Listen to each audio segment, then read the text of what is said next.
Cette semaine, Floriane va à nouveau nous prodiguer des conseils de comédiens. C'est le journal d'une comédienne. Oui, exactement. Et cette semaine, je vais essayer de répondre à la question qu'on m'a le plus posée dans ma carrière. Mais comment tu fais pour apprendre tout ça? Voilà, bon, en fait, je vais rétablir la vérité. C'est surtout la question de mon beau-père, que je salue au passage.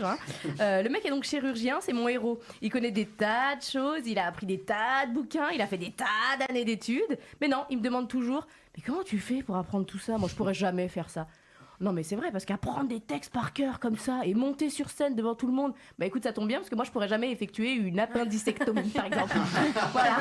Donc en ce moment je suis sur 3 spectacles et il m'arrive donc de jouer dans la même journée 2 rôles différents, d'interpréter 2 textes qui n'ont rien à voir. Et ça mon beau-père comprend pas.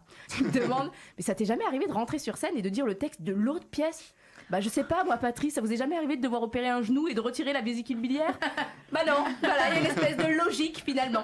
Pour expliquer un peu le propos, si je suis en train de jouer le Phèdre de Racine à 20h et un spectacle pour enfants à 11h, me vois pas entrer et dire ce n'est plus une ardeur dans mes veines cachées. C'est Vénus tout entière à sa proie attachée à la place de comment ça va les enfants? Voilà, ça ne risque pas d'arriver. Bah non, on est d'accord. Mais c'est vrai qu'il est pas seul à me demander quand même comment on fait pour ingérer, pour intégrer tout ça, pour apprendre tout ça par cœur. Alors je vais tenter de vous dévoiler quelques techniques, quelques astuces pour apprendre son texte. Et peut-être, qui sait, je vais encore réussir à vous dégoûter de mon merveilleux métier. Alors oui, parce que phase numéro 1, il faut lire la pièce en entier. Et il faut relire la pièce en entier. Et il faut voilà, tu as compris, il faut en fait il faut lire la pièce pour comprendre ce que tu vas raconter. Il faut la lire plusieurs fois. Voilà, donc si tu as la chance d'être sur une pièce somptueusement bien écrite ou une pièce qui te parle, ça va être facile. Par contre, si tu es sur une pièce avec quelques lacunes scénaristiques ou orthographiques, croyez-moi, il y en a, bah, je te souhaite bien du courage. Non mais je vous jure, moi ça m'est déjà arrivé de recevoir une pièce et de ne rien comprendre à cause des fautes d'orthographe. Bah oui les gars, je sais, on est en 2017, on en a plus rien à foutre. C'est important, merde.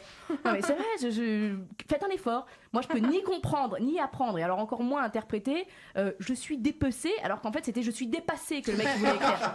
Bah non mais tu comprends bien, entre je suis dépassée et dépecée, je veux pas te jouer la même chose quand même. Bon bref, phase 2. Apprivoiser le texte, donc le lire, le relire, ok d'accord. Là, ça va dépendre de votre façon de bosser et de ce qu'on vous demande et de comment on vous le demande. Bah oui, parce que vous avez des prods radines qui vont vous dire sur une création de rôle, vous avez 3 jours de répétition, merci de venir, texte dessus. Bah là, bon courage. Oublie la phase 1, oublie tout. Juste apprends ton texte, nuit et jour, enregistre-le, demande à ton coloc, à ta mère ou à ton chat de t'aider. Relis-le avant de dormir. Non d'ailleurs, arrête de dormir. Apprends ton texte et ne fais que ça. Mais si c'est une prod avec 1 mois ou 2 de répète, alors là, c'est l'extase. Petit kiff de comédien. Vous allez pouvoir lâcher votre texte progressivement, au fur et à mesure. Tu vois, comme t'apprends à te tenir debout, puis tu fais un pas avec les 2 mains de maman, puis tu fais un pas avec une main, et hop là, tu sais marcher comme un grand. Bah là, c'est pareil. Première semaine, t'as la tête dans le texte. Deuxième semaine, tu lis une ligne sur 2. Troisième, bah t'en as plus besoin, mais il est là, en backup, on sait jamais. Et alors, si c'est une reprise de rôle, et bah là, c'est le grand luxe. Mon Dieu, t'as des vidéos disponibles, t'es là, tranquille, tu peux écouter ça dans le métro, tu peux écouter ça avant de dormir, le soir, tranquille. Sauf, ah oui, ça m'est arrivé. Sauf si on t'appelle un jeudi pour une reprise de rôle le dimanche. Sur une pièce qui fait 1h40 et vous n'êtes que 3 personnages. Bon bah là, bon courage. Apprends juste le sens des répliques. Voilà, te fais pas chier, balèque. Tu respecteras la ponctuation, etc. Plus tard. T'as plus le temps de rien, meuf. Fonce. Ça nous est tous arrivé, arrêtez. Hein. Moi, je m'en suis à peu près sortie pour la première. Le texte il a fini d'être insulté 2 semaines après, 2 semaines d'exploitation plus tard. Mais si l'auteur, il avait été là, je pense qu'il aurait pas survécu à l'outrage que je lui faisais sur scène. Voilà, la phase 2, c'est donc de l'apprentissage de lignes que tu te répètes bêtement et purement. Il y en a qui enregistrent leur voix, qui écoutent parce qu'ils ont une mémoire auditive, et il y en a d'autres qui ont une mémoire plus visuelle, qui vont lire, relire, cacher une ligne avec la main, hop là, c'était ça, ouais, c'était ça. Voilà. Et la phase 3, c'est l'ultime étape pour donner du sens. Alors voilà, si vous croisez des gens qui parlent seuls, laissez-les tranquilles. Ne les mettez pas tout de suite dans une case d'échappés de l'asile. Non, ce sont sûrement juste des comédiens qui répètent leurs lignes en essayant de mettre un peu de sens à tout ça, tu vois. Je suis sûre que les comédiens, ils faussent les sondages du nombre de tarés dans Paris. Non, parce que moi, faut me voir. Hein.